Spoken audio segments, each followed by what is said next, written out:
What's up, y'all? Welcome back to a look forward. Before I get going and talking about what I want to talk about today, I would invite you to subscribe to the channel, and like, and leave a comment. And today I'm going to get into something I was thinking about. Something I was thinking about as we are in the midst of this presidential election. And the candidates, of course, you have the Trump Vance ticket, and then you have the Harris Walls ticket. And what I wanted to cover on this is how Harris is always speaking in circles. But my question to you is, have you really discerned and looked at what she's saying when she says certain things? And so one of the things that I want to talk about, I was talking to my wife about this last night and my sister-in-law, and one of the things that I mentioned was the thing where she says to see what we can be, or see what we can be unburdened by what has been. There's a lot in that, even though it sounds confusing. And we really have to discern what she's talking about. If you go back to 2008, then you know that Obama ran on hope and change.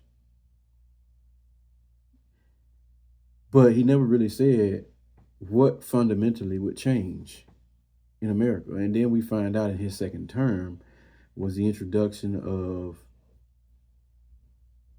transgenderism, gay marriage, and all these things, which opened the door to a lot of things. He opened up Pandora's box, and then he declared on the national stage and world stage that the United States was no longer a Christian country. That's what he fundamentally wanted to change. That is what it was. When you unpack it, that is exactly what it was.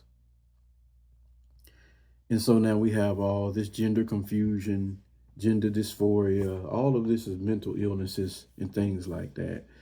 Well, they want to do it to your children and all those kind of things, right? What did he do for blacks? Nothing. He didn't do anything for black people. He did a lot for the LGBTQ community. But that was what he was that wanted to change. That was what he wanted to change, and he was quite successful with it because people that were black voted, as they always vote, for Democrats in a 90% clip because of what they're promising that they never deliver on, or skin color. They put a token Negro up before you, or in this case, someone that's a woman and has pigment to her skin because she's not black, she's Indian. And I have nothing against Indian people. I work with a lot of Indian folk. That we're supposed to vote for them. Well, I'll tell you that in 2016, I did not vote for Hillary. I voted for Trump. In 2020, Trump.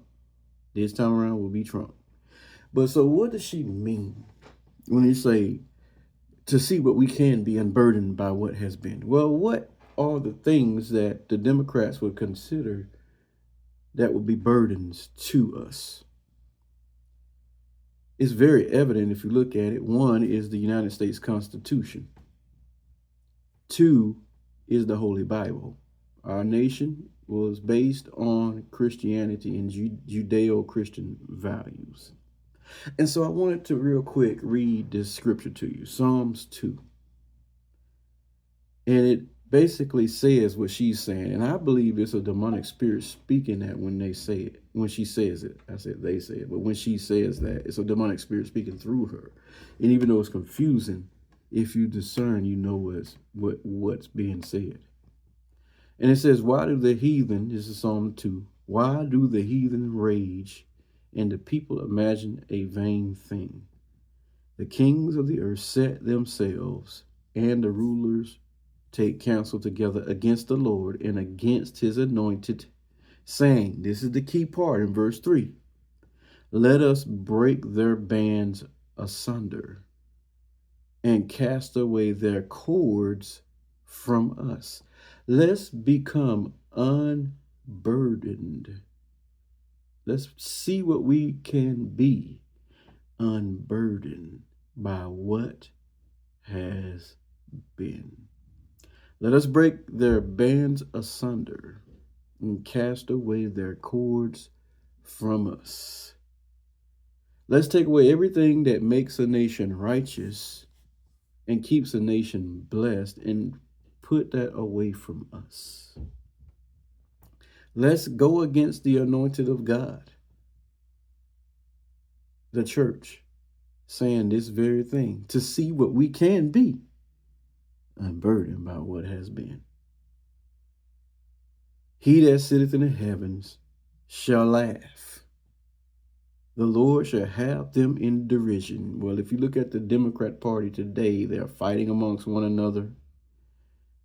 They can't agree on things. They don't have a plan. None of that.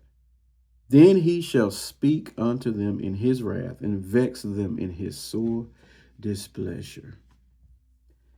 Yet have I set my king upon my holy hill of Zion. I will declare the decree. The Lord has said unto me, thou art my son, this day have I begotten thee. What did they do at the Olympics? They mocked the Last Supper and they mocked Christianity.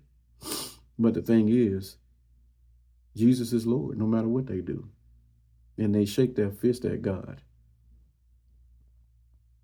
Ask of me, and I shall give thee the heathen for thine inheritance, and the othermost parts of the earth for thy possession. Thou shalt break them with a rod of iron. Thou shalt dash them in pieces like a potter's vessel. Be wise now, therefore, O ye kings, be instructed, ye judges of the earth. And this is what he's saying to do. He's saying this to Kamala. He's saying this to the Democrats. He's saying this even to Trump. Serve the Lord with fear and rejoice with trembling. Kiss the Son, lest he be angry, and ye perish from the way, when his wrath is kindled but a little. Blessed are they that put their trust in him. To see what we can be unburdened by what has been. Let us break their bands asunder and cast away their cords from us. This is what is being said when Kamala says this. It takes people to discern to be able to see it. So I'm telling you, as a pastor and spiritual leader, wake up, discern. The church lacks discernment today. And they're caught up in their blackness, especially those who are black churches, caught up in blackness and thinking this woman's going to do a lot for the black community. And the fact of the matter is, you didn't listen to Obama the first time. He did not do anything for black people. He did a lot for the LGBTQ community, but not black people. And she basically told you straight up, I'm not going to do anything specifically for black people. That's what she said.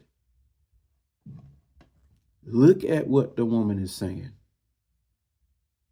If you listen, we know that this is not who needs to run the nation.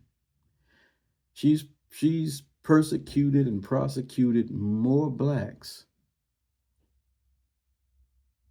than I've ever seen in the state of California. She's not for black people. Wake up. Stop looking at her on the basis of color and stop letting the Democrats dangle a token female and pigmented person in front of you to get your vote. You are much smarter than that. Look at the policies. Her policy prescriptions, why do you think she hasn't mentioned them? Because communism is taboo for America. And she is a communist. When you talk about price controls and things like that, that's communism. When her vice president says another man's socialism is another man's neighborliness, that's socialism and communism. Wake up, people, especially black folk. Stop letting them use you for your vote and they deliver nothing. This is Pastor Bridges, wishing everyone will be blessed and that you have peace with the Lord. Turn back to him. Turn away from your culture.